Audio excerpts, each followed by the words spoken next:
Hi, folks. I'm Father Joe Grimaldi. You can call me Joe, and I'd like to welcome you to my podcast.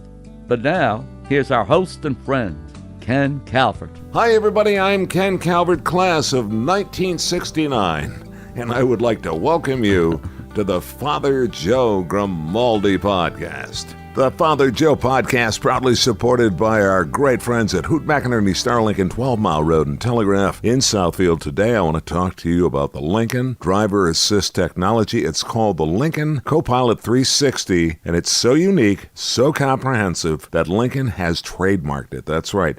It's a collection of the most popular driver assist technologies designed, available anywhere. They help you keep at ease and driving safely. Now, it includes blind spot detection, driving forward assistance. Allow me to explain that a little bit. If you get too close to a car, you're going to get a beep, beep, beep, beep, beep.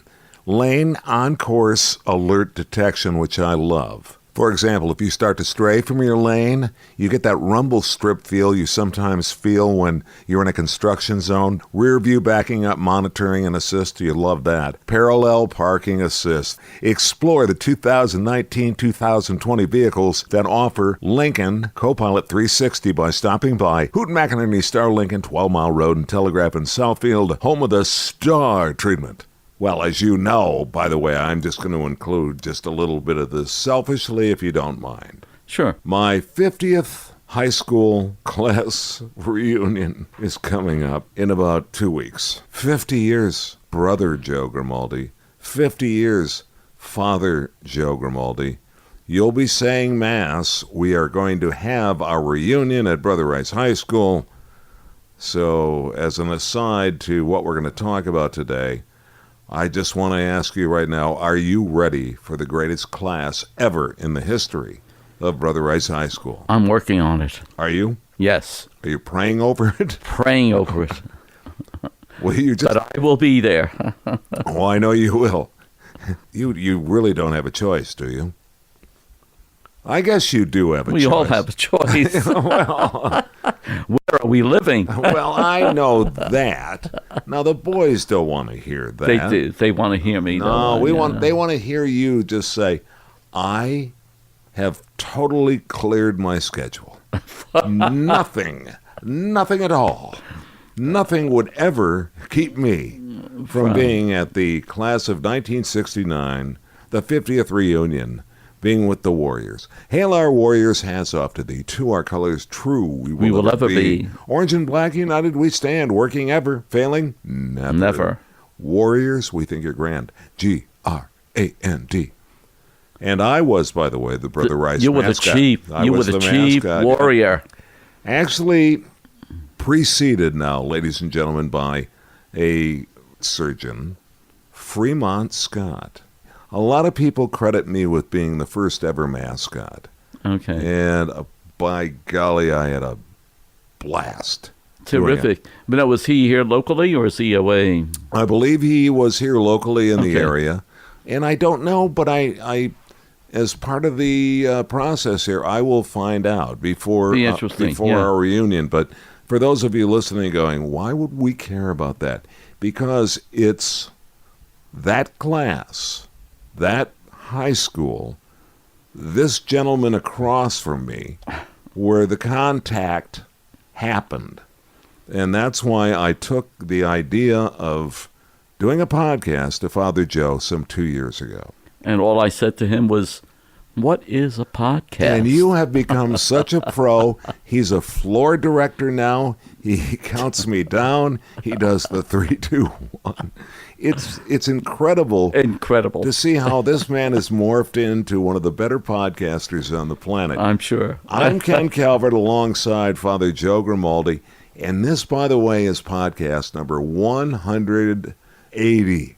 We've done 180 of these. Can you believe it? Hard to believe. It really is. But thank you for doing our reunion. Happy to do it. Looking forward to it. Now, this is sort of an odd topic to segue into.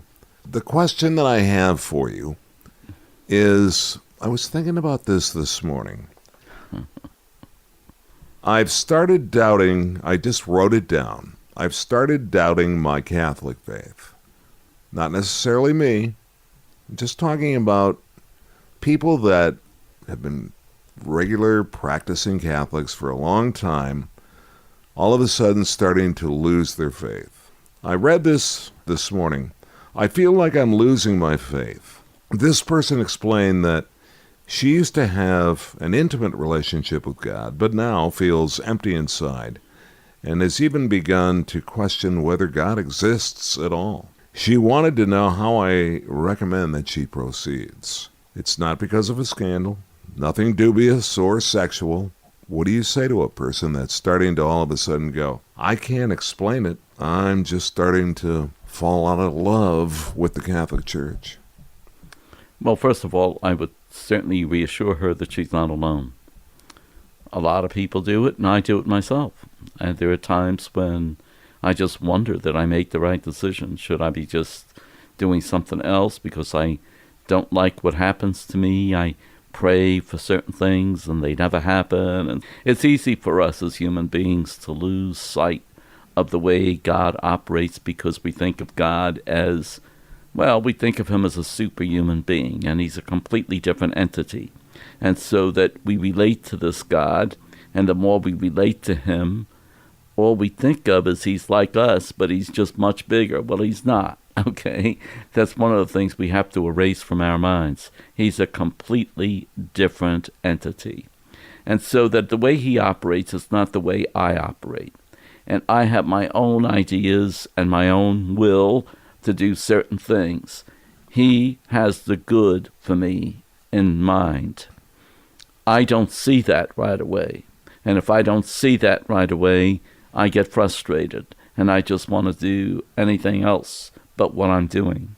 So I don't think she's alone. Mm-hmm. I want to say a couple of things, though, if I can. I wish you would. Yeah. I'm intrigued by this. The fact that you admit to, and I think it's beautiful, being a bit of an occasional doubter. Of course, yeah. No. One of the things I think, first of all, there's nothing wrong with doubting. As long as we pick ourselves up, and actually we can learn a lot from our doubts. And what I'm getting at is this. There's 3 ways of going about building a house. Remember the story of the 3 little pigs? Sure. Anyway, one builds with straw, yes, and then the other one builds with wood, maybe. Wood, yeah. And the other with brick. Brick, exactly. And so, the big bad wolf comes and he huffs and puffs and blows the house down. Mm-hmm. The first one, the second one, but he can't really blow the house down for the brick. And I think that was the smart little piggy. It's smart little piggy. Yeah. Well, we're called to be smart little piggies. In other words, we have to build on solid ground. We have to build on our focus of Jesus Christ. We have to build on making him part of our lives completely. When I say that, more than I said the wrong thing. We have to make Jesus completely in our life. Partly is what we usually do, and partly is not a good thing. I look at it this way. I know, Ken, you're married to a lovely woman. Both of you are good spouses. But one of the things is this. Neither of you can become just a part-time spouse. You have to become full-time spouses. Mm-hmm. Both of you. Right. I think the same thing is true of Jesus Christ and us. We cannot just say, Jesus is part of my life part-time, but not all the time. But we have to make Jesus part of my life all the time, okay? In other words, he has to be completely the surround. Isn't that what they use in the industry here? The word surround? Well, surround sound, the surround sound. We have to be, Jesus has to be surround in us. Now, I'm not talking that we walk around like holy rollers. No, that's not what I'm talking about. But we operate our lives knowing that Jesus is part of them. In other words, I'm going to treat my neighbor the way Jesus would want me to treat my neighbor. I'm going to interact with others the way Jesus would want me to interact. I'm not going to cheat people in my business. I'm going to do the best I can because Jesus wants me to do the best I can in operating a legitimate business. I'm not going to cheat on my wife because Jesus would not want me to cheat on my wife. So I think we have to be conscious of the fact that Jesus is part of us always, and he's total. He's the surround of our life. We cannot just say, I'm going to be a part-time, because, let's face it, people go to church. Some people just see it as they like the architecture. Oh, that's such a beautiful little chapel. Mm-hmm. It reminds me of those beautiful chapels in Europe. They like the music. Oh, the music is spectacular. Whether it's Gregorian chant or whether it's modern, the music is a beautiful thing. They like even some of the teachings of Jesus they relate to, But ask them to be totally Christian. When I say Christian, following Christ. Ask them to follow Christ. Ask me, same way, totally. It's not easy, but we have to keep doing it. And the thing is this, there are times when we're going to fail. But if we have built our faith on brick, if you want, then we'll pick ourselves up and move forward. It's when we build our faith on straw, well, that it can easily be burnt, it can easily be destroyed, it can easily be blown in the wind. Well, that's what we have to be careful about. We have to build our faith on something more solid. That's Jesus Christ. If you have doubts, why would I pray over it? If you've been disappointed by the end game of a failed prayer, if you're getting what I'm saying. Yes, I do. Why would I pray over all of a sudden doubt in the belief of Jesus Christ being my Savior? Let me ask you one thing. Yeah. Can we look at this from a strictly human point of view? Of course. We have doubts. I'm not asking you to pray over it, but I'm asking you, and I'm asking me too. I'm preaching to myself, okay? Okay. I'm going to search out what I think are the best theologians, the best people to help me understand what is going on. I would make an effort to speak with these people, or one person, whatever, and try to resolve my doubts that way. But just to say, I give up completely, that's building your house on straw. I think if we really want to be faithful, we have to take measures like dealing with a human being that could help us. Or there's lots and lots and lots. You could build libraries of stuff that was written by very sharp theologians that explain things in easy ways, in language that is understood by the ordinary person like me or anyone else. So if we could at least do some research, if we could do some searching for people that will help us, and then try to resolve our doubts that way. Because whether or not we know it, we're always going to have doubts. I think for some reason, a lot of people get into that area of like, damn it, I'm just tired of praying over stuff. Nothing's happening. Nothing good's happening to what I've been asking for. And I don't think it's selfish at all. Asking for my mother to be relieved of some pain. I know she's not going to make it, but please, God, just make it a little more comfortable for her. Maybe there are 2 or 3 or 4 of those, and then all of a sudden you say, that's it, I'm closing the door on this deal. And I guess there's an end game to this whole thing, but I'm not getting it. I don't mean to be facetious, but when it comes to pain, there are doctors and nurses that can help. So that it's not just God helps those who help themselves. All right, let's say emotional pain then. Well, the same thing. They need some treatment of some sort. I guess what I'm saying is this. We have to use our human resources to the best of our abilities because God works through those human resources.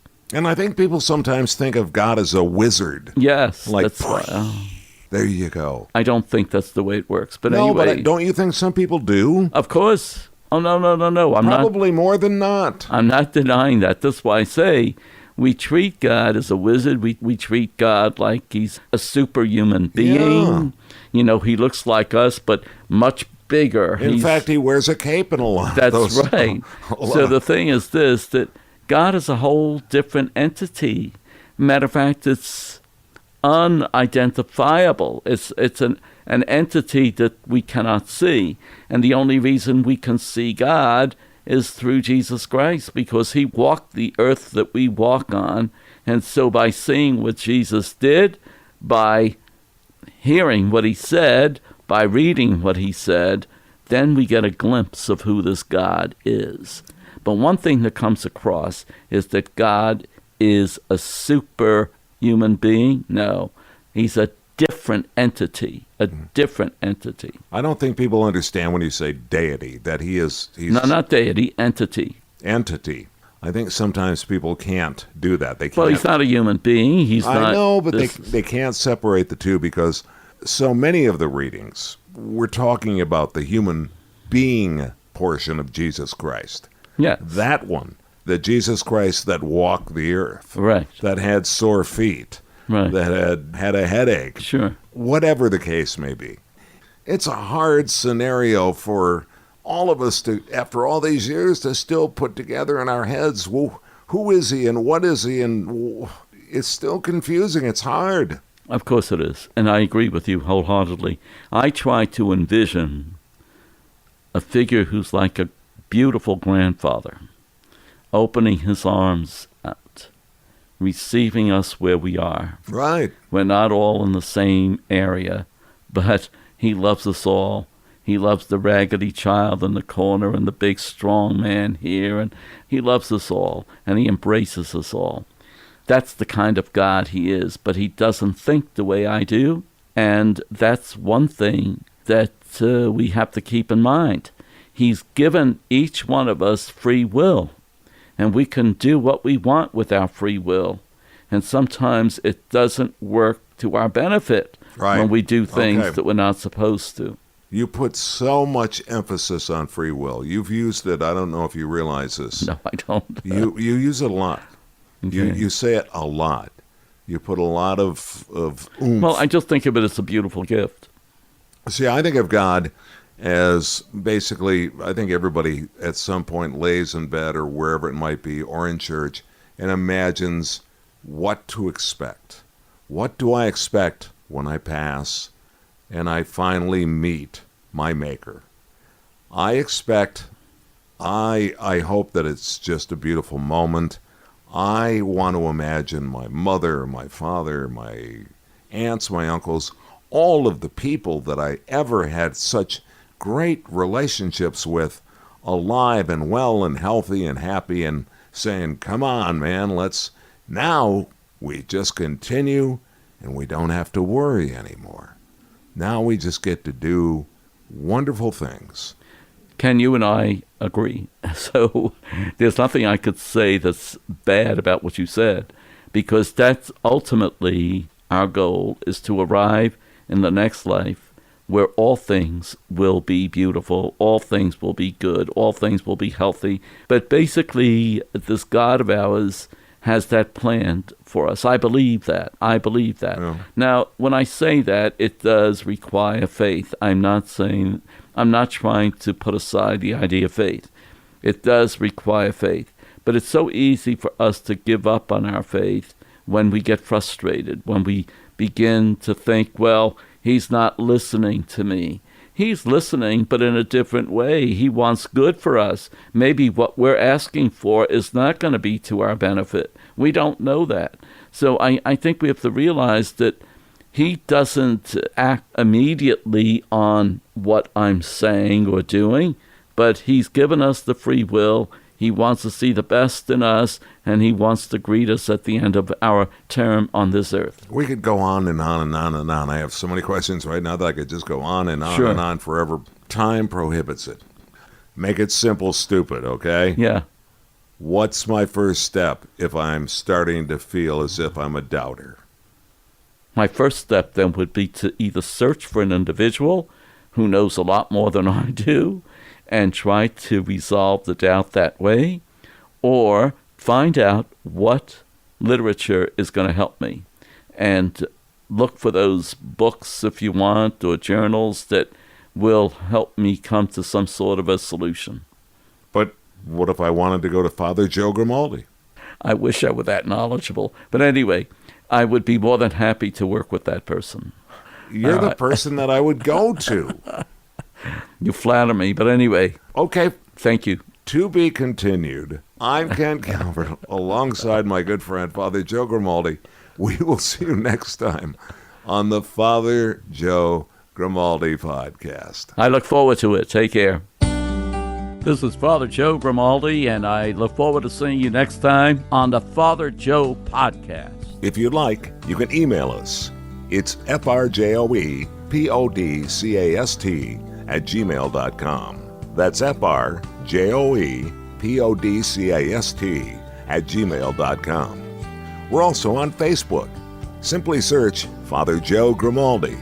And thanks for listening, everyone.